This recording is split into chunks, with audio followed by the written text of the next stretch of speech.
নাকি আমার কপালের বোকাচোদা লেখা আছে? আর্মি কেন থানায়? আর্মিকে থানা থেকে বের করো। আচ্ছা হ্যালো গাইস, আশা করি আল্লাহ সবাইকে ভালো লাগছে। তো গাইস, এই স্ক্রিনে যে আপনি দেখতেছেন এই মেয়েটাকে হয়তো আপনার কম বেশি সবাই চেনেন, কারণ এই মেয়ের অবদান মানে বহুত।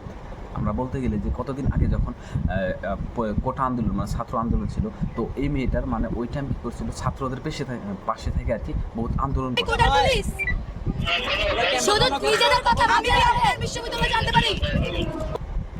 আর ওই টাইমে এই মেয়ের প্রতিবাদ দেখে মানে সবাই আমরা তাকে নাম দিয়েছিলাম বাঘিনী মেয়ে, কারণ তাই সে মানে পুলিশ বাহিনীর সামনে মানে গলা মুখ দম ফুলে ফুলে সে লেকচার দিচ্ছিল, কথা বলছে বড় বড় মানে কথা বলে পুলিশের বাহিনীকে উপরে মানে পুলিশকে কন্ট্রোল করছে এই মেয়ে। তো গাইস, এই মেয়ের মানে কিছু গোপন ভিডিও আর কি হয়েছে। তো কী হয়েছে মানে কী টাইপের আমি স্ক্রিনের মধ্যে আর কি দেখাবো, মানে সবাই মেয়েকে নিয়ে ভিডিও বানাইতেছে।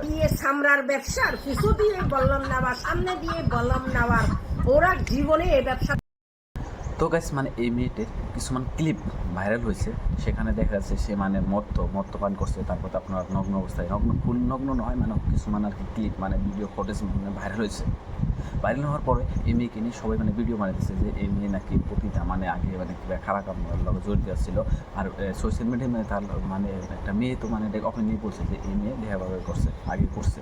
তো কি দেখেন ক্লিপে আমি দেখাইতেছি, এই মেয়ে সে বলছে আর কি যে এইভাবে করে মানে দেহাভাবে করছে। আর পয়সা কামাও, এগুলো তো কোনো কঠিন না, তাই না? তোরা তো চামড়া খালোস।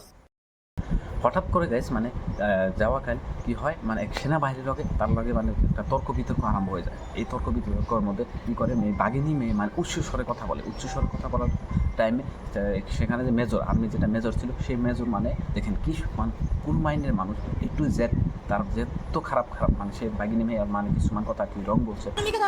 আচ্ছা সবাই আছে এখানে, মেয়েটা বলছে যে পুলিশ বাহিনীর যে সদস্য যারা কুকাম করছে সেই ছেলেটাকে এই ছাত্রদের মানে এই বাঘিনী মেয়ের হাতে তুলে দিতে পারে, কারণ সবাই মিলে তাকে পিটাবে। কিন্তু আর্মি যেহেতু বর্তমান আর্মির আন্ডারে মানে মেজরের আন্ডারে আছে আপনার এই পুলিশ বাহিনী মানে থানা জেলা পুলিশ বাহিনী মানে তাদের কন্ট্রোলে আছে। তো সেই ছেলে তো আর কি ওপেন ডাইরেক্ট তাকে দিতে পারে না। তো এই মেয়ের প্রতিবাদে সে বলছে না, আমরা সেটা করতে পারবো না আর কি।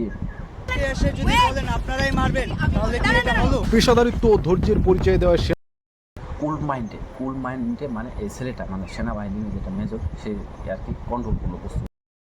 এইসব হওয়ার পরে যখন মানে এই মেজর মানে মিলিটারিটা মানে বুদ্ধি ক্ষমতা মানে বিবেক বুঝে তাদেরকে মানে কন্ট্রোল করার পরে সেই বাঘিনী মেয়েটা নিজে আর কি ভুল স্বীকার করছে যে না, আমার ওই টাইমে মানে মাথা ঠিক ছিল না, এই টাইমে অ্যাকচুয়ালি আমার রং হয়েছে, আমি যেগুলো কথা বলছি মানে সেনাবাহিনীর বিপক্ষে কিছুমান কথা বলছি, তো এইগুলো রং হয়েছে, তো আমাকে মাফ করবেন।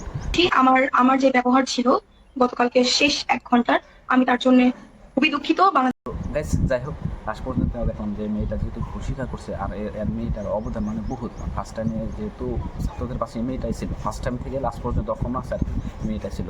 তো যাই হোক, নেক্সটে জানি মেয়েটা খারাপ কামনা জড়িত থাকে না, আর ভালো ছাত্রদের পাশে ফার্স্ট থেকে আসছে লাস্ট পর্যন্ত যেন থাকে, তো এটাই আমরা কামনা করি। তো আপনারা মেয়েটাকে আর কি রিমাইন্ড নেবেন না, মানুষ ভুল করতেই পারে, যে বর্তমান যাতে ভালো হয়ে যায়। তো আপনারা কমেন্ট করে জানান যে মেয়েটা যাতে আর কি ভালো হয়, এটাই আর। তো গাইস, ঠিক আছে, নেক্সট ভিডিওতে দেখাবো, বাই বাই।